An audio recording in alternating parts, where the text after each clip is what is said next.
ये हो गया question number 14, some basic concept of chemistry का। ये क्वेश्चन तुमको पूछा गया है कब, 7 अप्रैल 2025, शिफ्ट 2 का है। ठीक है, तो क्या कर रहा है कि butane react with the oxygen, okay, produce the carbon dioxide in the water following the equation given below, okay, C4H10 gas और 13/2 बैलेंस रिएक्शन दिया है। तो सबसे पहले तो बैलेंस रिएक्शन लिख लो, कितना दिया है, C4H10 तुम्हारा गैस हो गया, प्लस ऑक्सीजन दिया है क्या बना रहा है, CO2 प्लस पानी, ओके, ठीक है। ब्यूटेन दिया है 174 kg और उसके बाद ये दिया ऑक्सीजन 320 kg, ओके, ये भी ठीक है। The volume of the water form in the litre, ठीक है, हमको बताना है क्या वाटर कितना प्रोड्यूस हुआ, मतलब फॉर्म हुआ लीटर में बताना है। ठीक है, नियरेस्ट इंटीजर बताना होगा। तो देखो इसमें तो कंसेप्ट कुछ है ही नहीं, कंसेप्ट वही कि मोल बटा कोफिशिएंट करेंगे। कंसेप्ट क्या है कि जिसका दिया रहता है मोल बटा कोफिशिएंट, जिसका भी चाहिए मोल बटा कोफिशिएंट बराबर मोल बटा कोफिशिएंट करते हैं। जिसका दिया है ये, जिसका दिया और जिसका चाहिए उसका हम लोग निकालते हैं। जैसे आओ क्वेश्चन में मैं लगा के बताता हूँ, ज़्यादा अच्छे से समझ में आएगा। ठीक है, जैसे फॉर एग्जांपल सबसे पहले तो देखो हम लोग वेट में देता है, तो देखो वेट सही नहीं होता, वेट जो देता है हम लोग सबसे पहले उसे मोल में कन्वर्ट करते हैं, क्योंकि मोल मोल में खेल सकते हैं, लेकिन वेट में नहीं खेल सकते। वेट में इसलिए नहीं खेल सकते, वेट में हर एक मॉलिक्यूल का अलग अलग मॉलिक्यूलर फार्मूला होता है, तो वो सेम नहीं होता है, लेकिन मोल सेम होते हैं। ठीक है, तो ये मोल सबसे पहले इसका निकाल लेते हैं। तो देखो C4H10 का अगर मॉलिक्यूलर वेट तुम निकालोगे तो 12 होता है, कार्बन 12 चुका 48 और प्लस तुम्हारा हो जाएगा 10, तो यानी 58 हो जाएगा। तो 58, तो 174 को यहीं हम रफ कर लेंगे इधर साइड में, 174 kg है, तो 58 से डिवाइड करेंगे तो कितना आ जाएगा, 2 से काटो तो 2 से ये हो जाएगा 29, ये 2 से काटोगे तो 8 7 29 3 87, यानी 3 kg मोल आ गया। ठीक है, 3 kg मोल, हम लोग kg मोल में रख रहे हैं, तो मोल में रखना चाहिए, तो 3 × 10 का पावर 3 कैरी करना पड़ेगा, तो अभी 3 kg मोल में हम कन्वर्ट कर देंगे। और इसको कन्वर्ट कर लो एक बार, 320 को, 320 kg है, और ऑक्सीजन का कितना होता है, 32 होता है, O2 का मॉलिक्यूलर, तो ये हो गया 10, यानी 10 kg, ये तुम्हारा हो गया 10 kg मोल। ठीक है, और जब 2 का मोल देता है ना, जब देखो रिएक्टेंट साइड का 2 का अगर मोल दे दिया है, तो सबसे पहले लिमिटिंग रिएजेंट चेक कर लो। अब लिमिटिंग LR लिखते हैं, लिमिटिंग रिएजेंट को शॉर्टकट में। LR कैसे चेक करते हैं, देखो मोल बटा कोफिशिएंट से डिवाइड करते हैं, और जिसका कम आता है, जिसका वैल्यू सबसे कम आएगा, सबसे कम आएगा, वो LR हो जाएगा।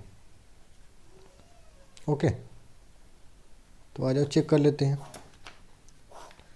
ये देखो, ये तुम्हारा यहाँ पे देखो कोफिशिएंट 1 है, यहाँ पे कोफिशिएंट 13/2 4 और 5 है, तो इसका देखो 3 kg मोल है, 3/1 करेंगे तो 3 ही आएगा। और इसका करेंगे ऑक्सीजन का, तो 10 kg मोल है, और इसको कोफिशिएंट से डिवाइड करेंगे तो 10/13/2 इसका कोफिशिएंट है, तो ये कितना हो जाएगा, 10/13 गुना 2 ऊपर चल जाएगा, यानी 20/13। तो देखो ये 1 पॉइंट समथिंग है और ये 3 है, यानी तुम्हारा छोटा कौन है, ऑक्सीजन वाला है, यानी ऑक्सीजन तुम्हारा LR हो गया। तो ऑक्सीजन LR हो गया, ये तुम्हारा ऑक्सीजन LR हो गया, ये LR हो गया। ठीक है, ऑक्सीजन O2, ठीक है ना।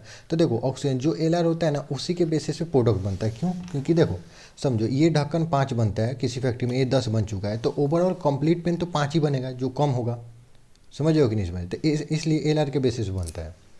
तो देखो ये LR हो गया, तब इस जो भी हमें गेम खेलना है इस पर खेलना है, क्योंकि ये एक्सेस है तो बच जाएगा। ठीक है ना, तो अब हमें O2 का, सॉरी H2O का निकालना है। ठीक है, तो देखो अपना कॉन्सेप्ट ये होता है कि मोल ऑफ LR जो है O2 का बटा coefficient equal to mole of, जिसका निकालना है, ये कंसेप्ट मैं यूज़ करके बता रहा हूँ, मोल ऑफ H2O बटा कोफिशिएंट। ओके, मोल ऑफ तुम्हारा कितना है, इसका 10 kg मोल है। ठीक है, कोफिशिएंट कितना है, 13/2, तो 13/2 2 को ऊपर मैं भेज दे रहा हूँ। ओके, और इसका मूल पता नहीं है तो x मान लो, और कोफिशिएंट कितने हैं, 5 है। ओके, चलो ये कितना हो गया, 10 गुना 2/13, ये 5 डिवीजन में उधर भेजो, मल्टीप्लिकेशन में हो जाएगा kg मोल। ठीक है, चलो उसके बाद ये हो गया x, तो x का मान तुम्हारा कितना आ गया, ये कर लो 5 10 100, 100/13 kg मोल आ गया। ठीक है, अब देखो हमें सबसे पहले मोल से हम मॉलिक्यूलर वेट निकाल लेते हैं। ठीक है, तो वेट बराबर क्या होगा, वेट बराबर मोल इंटू मॉलिक्यूलर वेट। तो वेट के मोल कितने, 100/13 इंटू मॉलिक्यूलर वेट H2O का 18 होता है, लेकिन ये जो वेट आएगा ना केजी में आएगा, क्योंकि देखो केजी मोल है, केजी मोल है, क्योंकि मॉलिक्यूलर वेट क्या होता है, मॉलिक्यूलर वेट जो होता है ना एक्चुअली मोल से मोल कट जाएगा लेकिन केजी बच जाएगा। समझ में आया कि नहीं आया, तो ये केजी मोल हो जाएगा। तो वेट कितना आएगा, केजी में आएगा, क्योंकि हम लोग केजी में लेके चल रहे हैं। तो ये तुम्हारा कितना हो गया, 1800/13 kg। अब देखो एक और हिंट दिया है, सिंपल सा बात है, एक यहाँ पे दिया है 1 ग्राम बराबर 1 ml, देखो पानी के लिए दिया है। तो देखो 1 ग्राम बराबर 1 ml दिया है, तो हम 1 kg बराबर 1 लीटर नहीं बोल सकते हैं, तुम बोलो, क्योंकि हमें फाइनल आंसर लीटर में देना है, इसलिए हम ये कन्वर्ट किए। 1 ग्राम बराबर 1 ml, तो 1 kg बराबर 1 लीटर, सिंपल, 1000 से दोनों साइड गुना किए।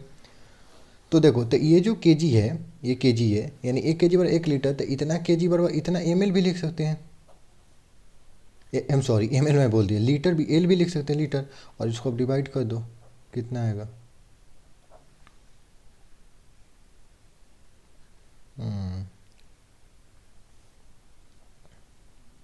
कुछ मिस्टेक तो नहीं हुआ ना, 5 दूनी 10, ठीक है, ठीक है, देखते हैं। 1 13 5 0, 13 का 33 39 0, और उसका 2 जगह 13 8 13 91 13 8 104, उसका दिया हो जाएगा 6, और दशमलव बैठाओगे तो 0 हो जाएगा, और 13 चौका 52 4 आएगा। मतलब तुम्हारा कितना आ रहा है, 138 तो इसको नियरेस्ट करोगे तो 0.4 है, तो ड्रॉप कर दोगे क्योंकि 5 से छोटा है, तो 138 लीटर तुम्हारा आंसर आ जाएगा। तो कीबोर्ड से 138 लीटर इसमें भर देना और इंटर मार देना, चाहे नेक्स्ट होगा तो नेक्स्ट मार देना। 138 लीटर तो यहाँ पे लिखा हुआ है, लीटर में तो 138 बस आंसर होगा, एल नहीं लिखाएगा। ठीक है।